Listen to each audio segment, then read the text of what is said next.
Hello, everybody. Ella J here for a wrestling gal, and today I am joined by your NWA Women's Television and Tag Team Champion, Big Mama. How are you today? She's got the gold, she's got the gear, she's got everything. How are you today? I'm doing great. I'm ready to ride, baby. I am so excited to be talking with you today. Obviously, at the time of recording this, we are fresh off the airing of your NWA Women's Tag Team Championship win alongside Kenzie Paige. A little bit of bittersweet circumstances because at the time Kylie Paige was injured, but luckily she did have Kenzie Paige on speed dial. So you and Kenzie pulled out the victory, and both of you are now double champions. So take us back to that moment. How did it feel winning those titles, and what are some takeaways from the title match itself? You know, um, I've always said I was going to be a history maker.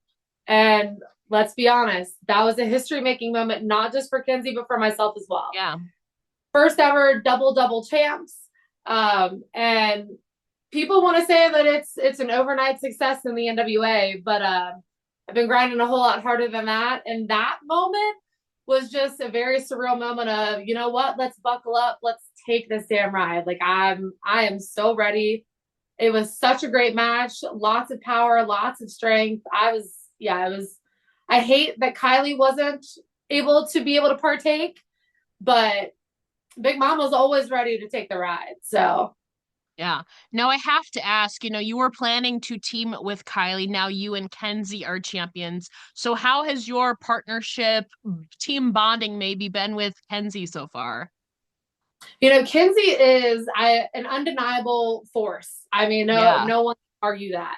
And the thing at the end of the day is there is nobody that will outwork, outgrind, and just flat out go in the ring than Kenzie. And I have a very similar mindset in the ring. I'm never going to take no for an answer. It works pretty well together. I can't complain. Yeah, I feel like too, sometimes, I mean, I don't want to predict anything, but I feel like being singles champions and tag team champions, there might be a little bit of competition of like you wanting to take each other's singles title. I have to imagine that's crossed both of your minds potentially. The target's always on your back. You have to keep that in mind. That's just the nature of the game. We all know that. But we also have to recognize let's keep the power in place. So there's going to be a time and a place, I have no doubt in my mind, but we also both know exactly where each other stands. Yes. And to succeed as a team, you first have to be a team, or else you're both going to you could potentially both lose your singles titles. So I think she understands that as well. The good of the team is also the good for you guys singles wise as well. Absolutely. Absolutely. Yeah, I have to imagine now there's a lot of, we just saw actually a tag team break up, Caribbean Flow. The It Girls just lost their titles. There's some rising tag teams in NWA. So if you could defend your titles against any team from the past or present, who would your dream tag team title opponents be? Hmm. That is an incredible question. But I'm going to say I have the answer right now.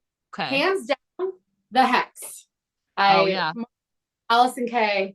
Um, it's not any secret that I have gone toe to toe with both of them, Yes.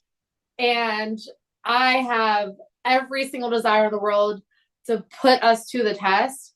Why not? Former champion, current champion. I'm ready to go. It's been a hot minute since we've seen them in NWA, but they've had, I want to say, at least two reigns under their belts together. So they are very familiar with those titles and veterans like yourself. And since we're talking about tag team titles and championship gold, obviously, like we said, you also reign as the NWA Women's Television Champion, a title you won by defeating not one, not two, but three other women at NWA Super Smashing Halloween. So again, take us back to that moment, your first title under the NWA umbrella. It is Chicago's a special place for me. I definitely have to say that. Not only was it one of my first big breaks in wrestling in general, through Yeah. Rise and Shimmer, But also just that moment of especially pinning Natalia Markova Yeah. for the 1, 2, 3. That was such an incredible feeling. But here's the thing: at the end of the day, I don't think people saw Big Mama coming. I don't think they saw any of this coming. And that's exactly what I'm here for. I was here to shake up the business, shake up exactly what NWA needed. Now you mentioned, I'm so happy you mentioned Rise and Shimmer because you faced another veteran last year who was also very familiar, a regular fixture there. One of my favorites of all time, Mercedes Martinez, who you faced at Northern Wrestling Federation. It's probably not the first time you've crossed paths, at least a locker room wise, but was it your first time squaring up in the ring? Yes. So tell us about your experience finally working with Mercedes in the ring. So, I mean, she's, oh my God, to say a well traveled veteran, that wouldn't even begin to describe Mercedes Martinez's experience.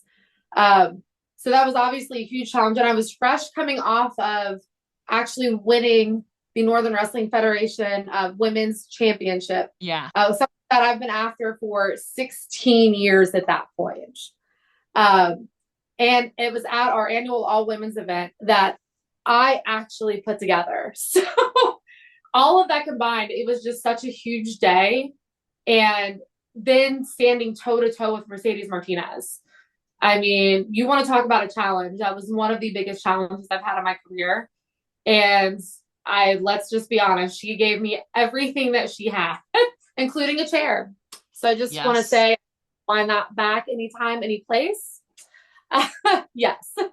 I would love that. And obviously, you mentioned, you've put together a few shows at this point, actually, your own kind of promotion, and then putting together an event for NWF. I have to imagine is very rewarding. So, but it also maybe can be kind of intimidating. I don't know, maybe you're used to it by now, but tell us about your approach when you have the pencil, you're the booker. Tell us about your approach to putting together shows.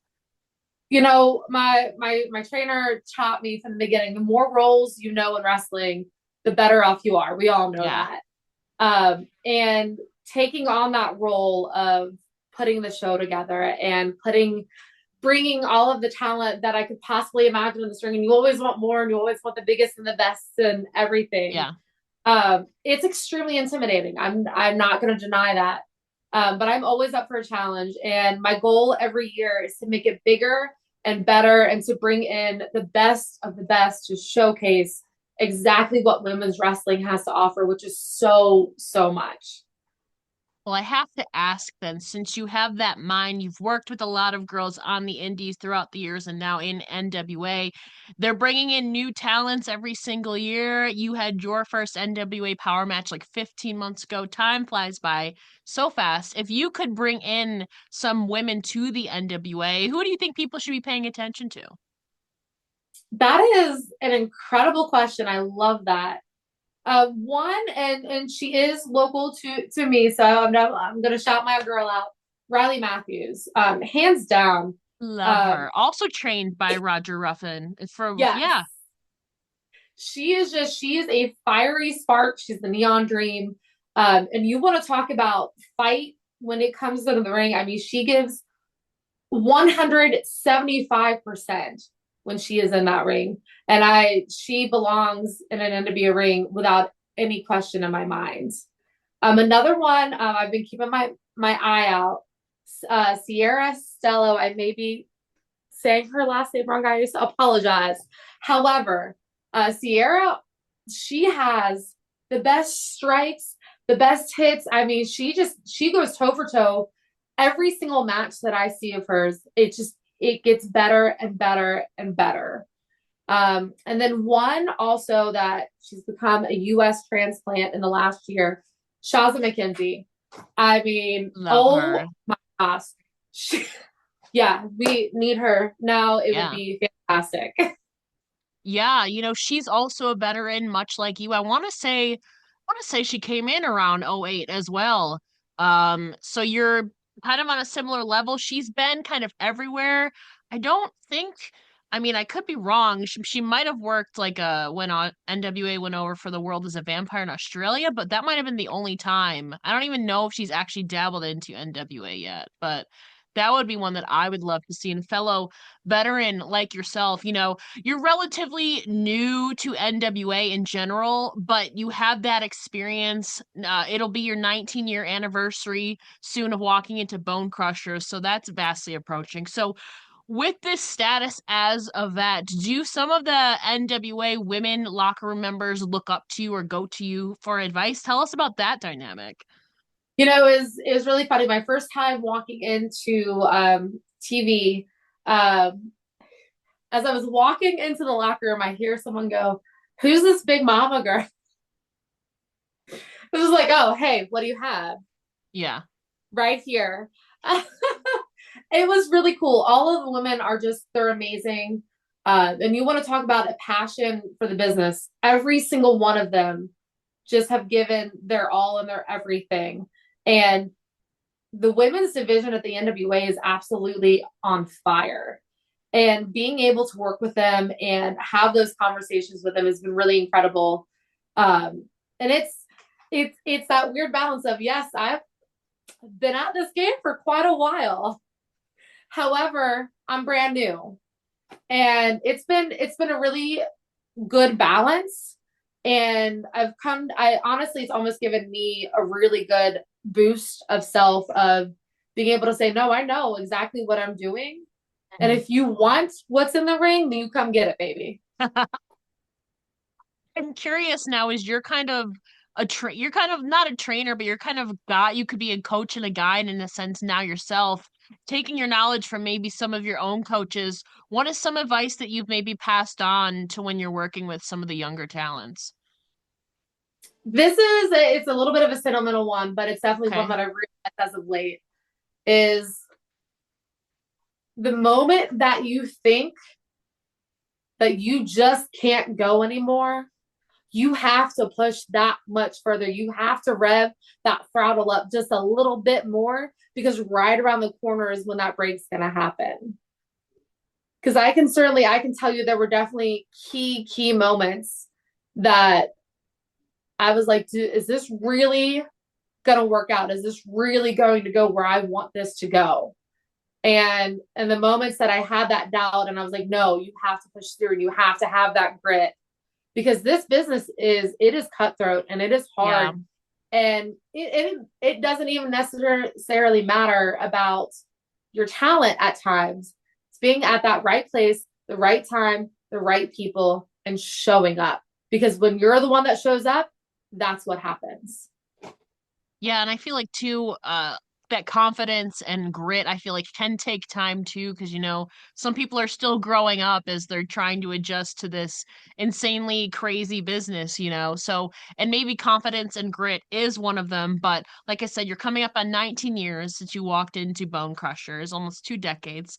Time flies by. How do you think, obviously you're a mom now, so this is part of it, but how do you think you've grown as a person and as a competitor these last almost 19 years? It has been if I could look back at baby Big Mama, Yeah. I mean, it has been an absolute ride. I mean, that's absolutely, I've taken the damn ride. I mean, I remember walking into that training center and just going, what the heck have I gotten myself into?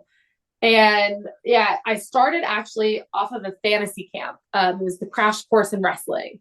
Yeah. And the moment that I did my first tackle and I knocked that person down, and it was like, holy, this is what I'm doing. That there's no question, there's no doubt in my mind, this is what I'm doing. And being able to just over the years just become so much more comfortable in my own skin, so much more comfortable in my own presence in a room, and being able to help other women tap into that with our women's division at home, it has just been the most amazing experience of my life. Yeah. Oh, congratulations, by the way. I know you said like what no, that a lot of career, especially in wrestling, like the average used to be maybe 5 to 7 years. You're gonna be approaching 19 later this year. So congratulations. That's a feat that not many people have reached. Not many people get past year five. Now here you Yeah. are, going on almost 2 decades. Um, I'm so curious. I know you obviously grew up a fan. You did a lot of other sports like soccer and softball. But if you think back to, I guess we'll call her Little Mama, your younger self, what did the little version of Big Mama envision herself doing when she got older? You did so many sports, then wrestling. So I'm curious, what did she envision for herself?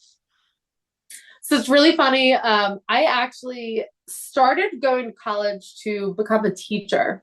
Ah, Um, and in that process, it's actually really funny. I have found that through the process of pro wrestling, I have become a teacher just in a very roundabout way. yeah. And it, as I've said, to be able to give back to those women and seeing some of the women in our division grow from when they first started to where they are now. They're getting in cars, they're traveling, they're exploding like crazy. Being able to get that sense of satisfaction of something that at the time when I first started and then started wrestling, I was like, oh, this teacher stuff's done. I'm not going to do this. And I'm like, oh, well, I went and did that too anyway. Yeah, here I feel like it was meant to be, maybe I'm curious, what subject or thing were you thinking of teaching when you went to school? Obviously, it wasn't wrestling. What was your vision It there?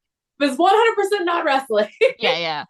Actually going to be social studies, which history has always very much been something very near and dear to my heart. I love learning everything Hmm. I can about so many different periods of history and being able to connect that with wrestling and learning all of the history of wrestling that came into that and then pass that on has just been a phenomenal. Well, we talked a little bit history before we got started here. So if you don't mind, tell us the story about the big poster picture hanging up behind you. History, little history lesson here. So Big Mama is from the Nasty Natty. Just gonna lay that out there. And if anybody's familiar with Cincinnati, Ohio professional wrestling, the Cincinnati Gardens, that Yeah. was the place to be. And this is a photo from the 1950s at the Cincinnati Gardens from the WWF, now running at that venue when it was still up and running. And it was within their Hall of Fame at that building. And then when it was demolished, it was part of a piece that was auctioned. So Got a piece of history right there with you. That's really cool too. You are also in addition to being a teacher, a wrestler, you're also a mother, like I said, to a very young son, I believe. So tell us how you balance motherhood with your personal and professional life now. it if you would have asked Big Mama, that was not in the cards. That was not in the Yeah. deck. And actually, it's really funny when I found out that I was pregnant with him. I had to tell my home company at the time's promotion that it could not do the ladder match, Yeah. and I'd always wanted to do a ladder match. So it was one of those like, okay, well, crap. And it's been singularly the most amazing thing I've ever done in my life. 100%, no questions asked. Um, Balancing that, I've never understood the phrase "it takes a village" until I became a mother, because it was like, oh well, they'll figure it out, it'll be fine. And it, especially he's a 2020, he's a COVID baby. Yeah. He did not, he was before COVID. I'm just gonna say that. So if anybody wants to presume anything, he has changed my life in so many ways, and I have realized the people that are our village. His best friends, especially because COVID was a thing when he was born. Our training center was shut down. Everything of that nature was closed. So like my Yeah. maternity leave was literally you're sitting in the house, you can't go anywhere. But the first people that reached out, the first people that made sure what we needed was our wrestling family. And balancing that, it has just been, I'm so thankful. They literally jump in at every show. When I'm in the ring, I know that my son is taken care of. And he has 45 million aunts and uncles. They're all the wrestlers. And I'm gonna be honest, he probably at this point, because we are so involved, it's weekly training, weekly shows, everything of that nature. His family is our wrestling family. And I mean, we obviously have our main family, but those are his people.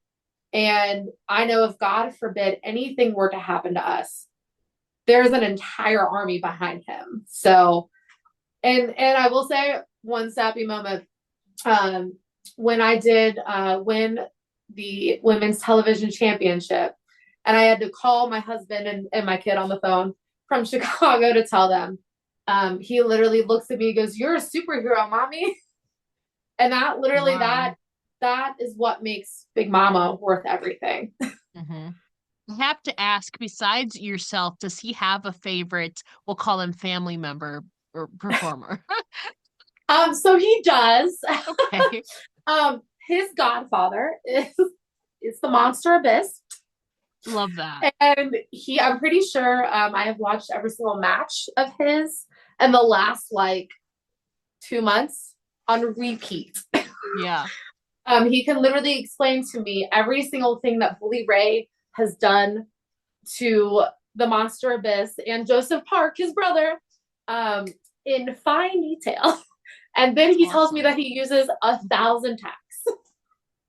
That's awesome. I'm also kind of surprised though, because I feel like, so I grew up watching Abyss, but I was like in my preteens, TNA, like early 2010s.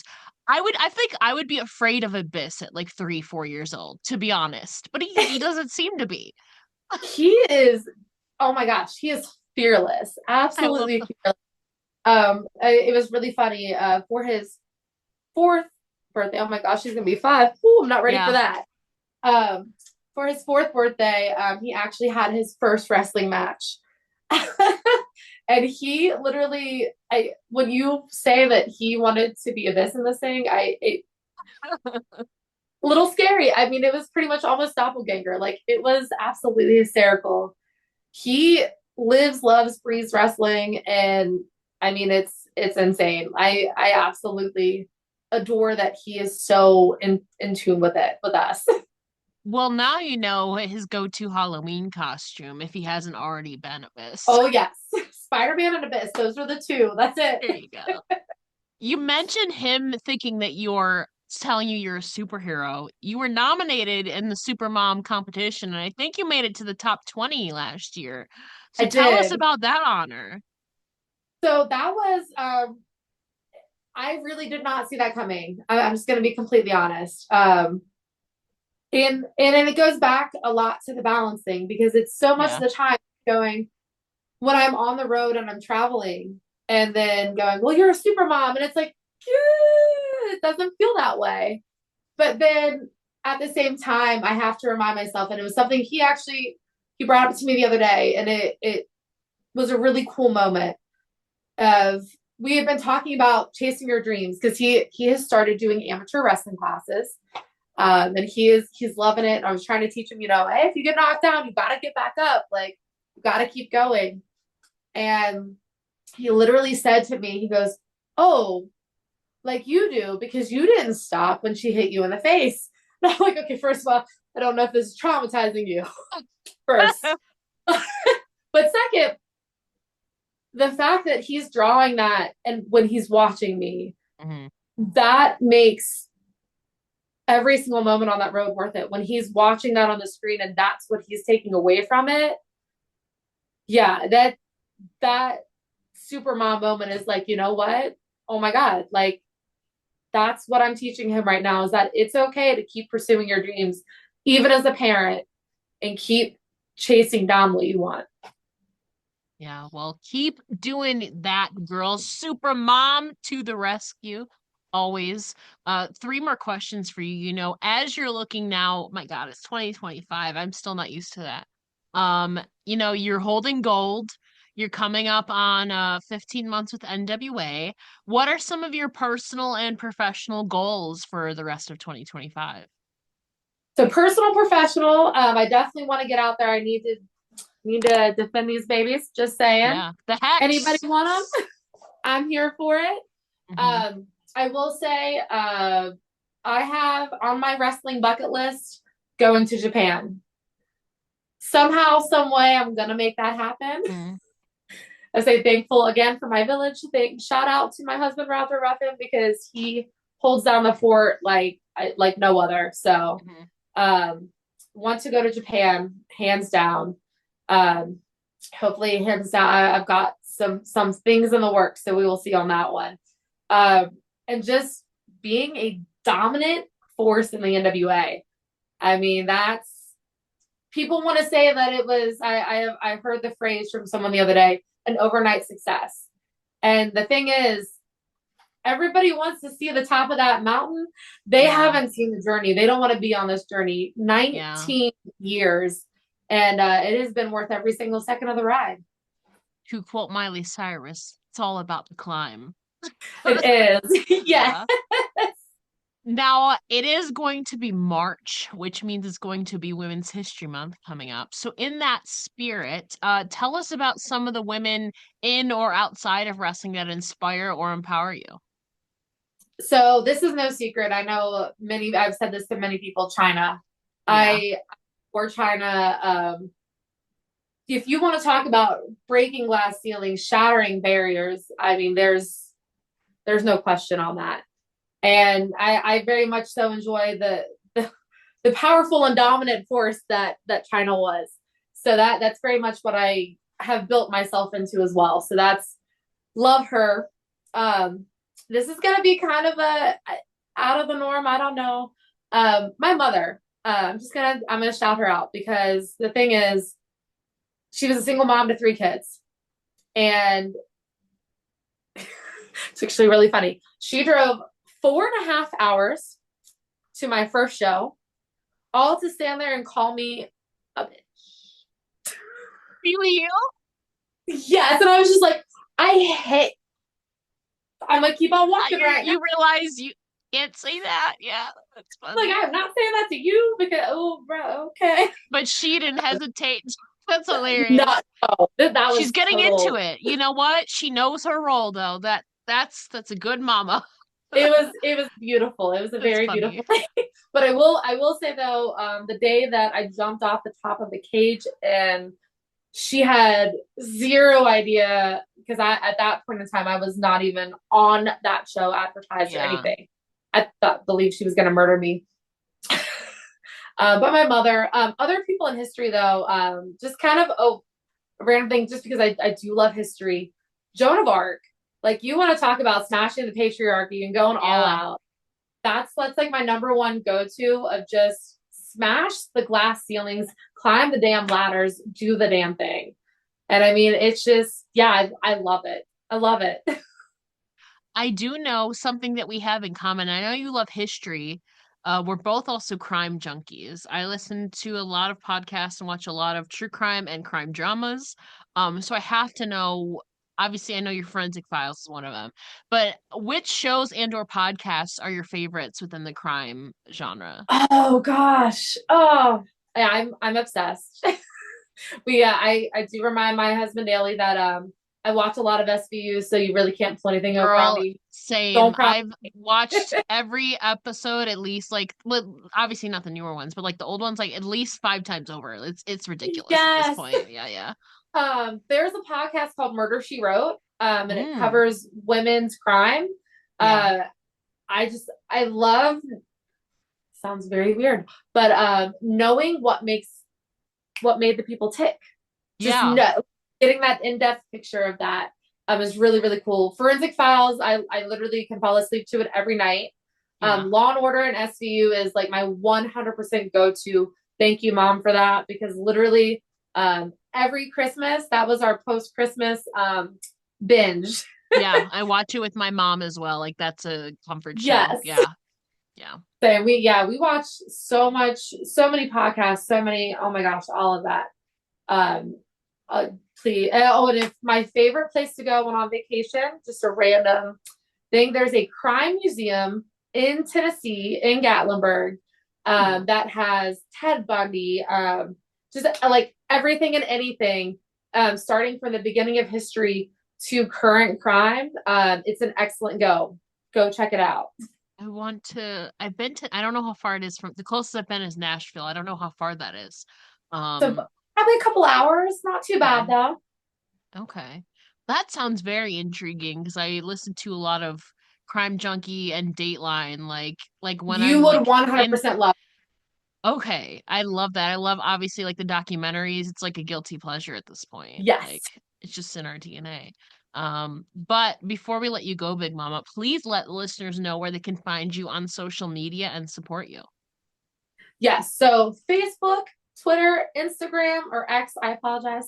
All Big Bad Mama '06. Check me out. I've got matches, I've got content, everything you can think of is on there. And obviously, don't forget to follow along with the NWA. NWA Power every Tuesday on X. I still call it Twitter. It's Twitter to me, damn it. You can follow Big Mama there now with her and Kenzie Paige and their NWA Women's Tag Team Championship reign. I wonder who their first challengers are going to be. You'll have to stay tuned. Big Mama, thank you so much for joining me here today. It's been an absolute pleasure. Thank you.